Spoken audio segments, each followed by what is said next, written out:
La paix, c'est quoi? C'est un état de tranquillité. C'est un état de repos chez quelqu'un. Un état de quelqu'un qui jouit du calme intérieur. Un état de tranquillité d'âme. Le royaume de Dieu, ce n'est pas le manger et le boire. Amen. Mais c'est quoi? C'est la justice, c'est la paix, c'est la joie. Par qui? Par le Saint-Esprit. La paix est le fruit de l'Esprit. Un homme ne peut pas te donner la paix. Un homme ne peut pas te donner la joie. Nous parlons de paix, ne nous tournons pas vers les hommes. Nous devons nous tourner vers Dieu. La paix est le fruit de l'Esprit. Ce dont nous recherchons, nous partons demander cela aux hommes. La joie que tu cherches, un homme ne peut pas te donner la joie. Amen. La paix que tu cherches, un homme ne peut pas te donner cette paix. Amen. Dieu, par son esprit, que tu puisses avoir la paix, tu puisses avoir la joie. Amen. Première des choses, il faut comprendre que la paix vient de Dieu. Jean 14, verset 27. La Bible dit, je vous laisse la paix, je vous donne ma paix, je ne vous donne pas comme le monde donne. Il dit que votre cœur ne se trouve point et ne s'alarme point. Jean 16, 33. Il dit, je vous ai dit ces choses afin que vous ayez la paix en moi.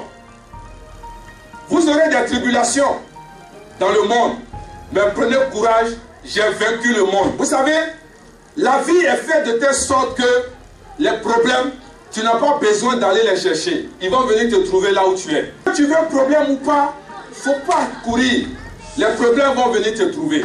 Et souvent, tu es assis tranquillement chez toi, et puis il y a des circonstances qui viennent te trouver.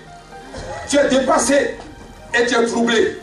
Il dit, vous aurez des tribulations dans ce monde. Tu peux ne pas sortir toute la semaine. Mais quelqu'un va t'appeler pour dire que voici ce que tu allais dire. Or, toi-même, ça fait une semaine que tu n'as pas touché ton portable. Il y a quelqu'un qui va se lever contre toi. Il y a des gens qui vont mentir sur toi. Il y a des gens qui vont te critiquer. Il y a des gens qui vont essayer de te faire tomber. Il y a des gens qui vont chercher à détruire ton foyer, à détruire la vie de tes enfants, à détruire tes projets. Il y a toutes ces choses-là qui se passent dans le monde. Et le Seigneur a vu cela. Il dit non, mon fils, ma fille, ne recherche pas la paix des hommes. Parce que si c'est la paix des hommes que tu cherches, tu ne pourras pas y arriver. Mais ce dont tu as besoin, c'est ma paix. Et ma paix n'a rien à voir avec la paix des hommes. Je suis même te dire ce soir, peuple de Dieu, que la paix que tu cherches, c'est en Jésus seulement que tu peux avoir cela. Et tout ce qu'on dit sur toi, alléluia, ce que les gens pensent de toi, tu n'as rien à dire. Tu es dans la paix, tu avances comme si rien n'était, parce que tu as Jésus. Et Jésus t'a donné sa paix. Et c'est le fruit de l'esprit. C'est pas à tout qu'on répond. Si tu es propre à toujours répondre, tu vas voir que tu vas perdre ta valeur. Que tu vas perdre ton intégrité. Les gens parlent, laisse-leur parler. Mais toi, reste dans le secret du Saint-Esprit. Voici ce que les gens disent sur moi.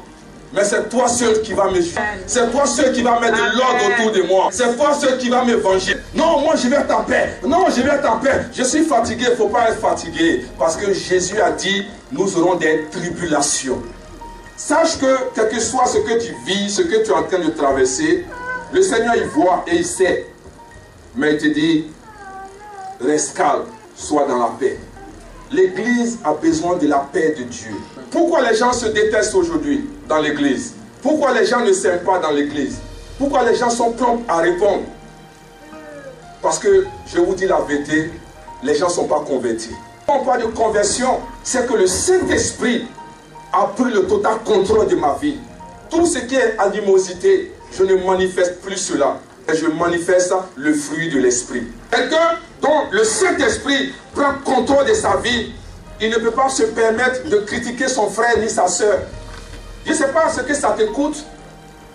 Quand tu es assis à la maison, si tu n'as rien à dire, allume ta télévision, tu vas regarder. Yes. Quand tu es fatigué, tu éteins, tu t'en vas dormir. Mais ouvrir ta bouche, critiquer ton frère, critiquer ta soeur, et tu dis que tu es chrétien. Cette personne que tu critiques, c'est une créature de Dieu. C'est Dieu qui a créé cette personne. Si tu n'aimes pas cette créature, ça veut dire que tu n'aimes pas Dieu. Donc il ne faut pas dire aux gens que tu aimes Dieu. Tu ne peux pas être en paix aussi longtemps que tu critiques les gens. Deuxièmement, il faut savoir que c'est par la foi que nous avons la paix. Romains 5, versets 1 à 2. Et étant donc justifiés par la foi, nous avons la paix avec Dieu par notre Seigneur Jésus-Christ, à qui nous devons d'avoir eu par la foi accès à cette grâce dans laquelle nous demeurons fermes et nous nous glorifions dans l'espérance de la gloire de Dieu. Satan te fait croire que toutes les promesses que Dieu a pour toi, il n'a pas les capacités et les moyens d'accomplir cela. Donc il te pousse à douter des promesses de Dieu.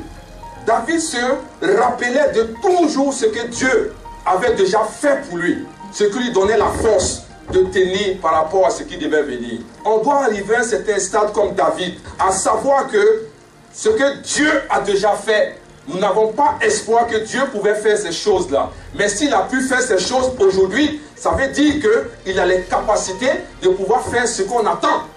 Tu n'as pas la paix. Pourquoi? Parce que tu as l'impression que Dieu n'agit plus. Dieu ne bénit plus. Dieu ne fait plus rien. Donc ton cœur est troublé. Quel que soit ce que la Bible dit, quelles que soient les promesses de Dieu, ton cœur est troublé. Or, aussi longtemps que le doute vient à ta tête, tu ne peux pas être en paix. Quand tu es troublé, tu ne peux pas avoir la paix. Peuple de Dieu, pourquoi tu es troublé? Le Saint-Esprit n'a pas la main sur toi.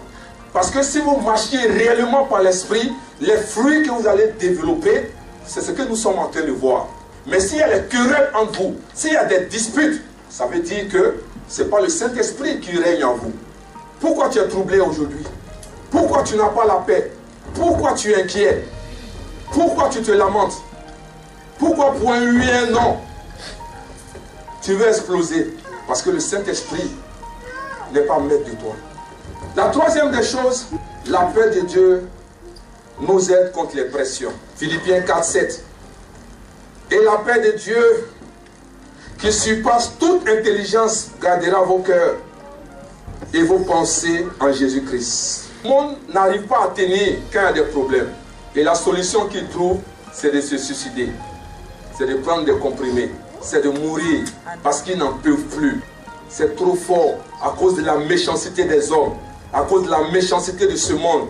Ils préfèrent mettre fin à leur vie. Pourtant, au départ, ils avaient dit qu'ils avaient la paix. Cet esprit en toi, quel que soit ce que le monde est en train de faire, ce que les gens sont en train de te faire, le Saint-Esprit va t'amener à un niveau où tu n'entends même plus ce que les gens pensent de toi ou ce que les gens disent de toi. Tu es tranquille en toi-même, tu as la paix. Peuple de Dieu, et c'est vrai qu'on nous dit que quand nous venons dans le Seigneur, l'Esprit de Dieu vient habiter en nous, ce qui est une réalité. Mais si l'Esprit de Dieu ne contrôle pas ta vie, si l'Esprit de Dieu n'est pas maître de ta vie, tu ne peux pas manifester le fruit de l'Esprit. Tu seras toujours malheureux. Et ta vie chrétienne sera en dents de scie. Tu es content aujourd'hui, demain tu es fâché. Tu entends quelque chose, tu es dans tous tes états. Or si l'Esprit de Dieu te contrôlait, l'Esprit de Dieu était maître de ta vie, tu allais voir que tout ce que les gens pensent, les gens disent de toi, ou ce que la société est en train de te faire, tu confies ça au Saint-Esprit et il va te donner cette paix. C'est pour ça que Jésus dit, je vous donne la paix, non pas comme la paix de ce monde, mais ma paix, elle est différente de la paix du monde.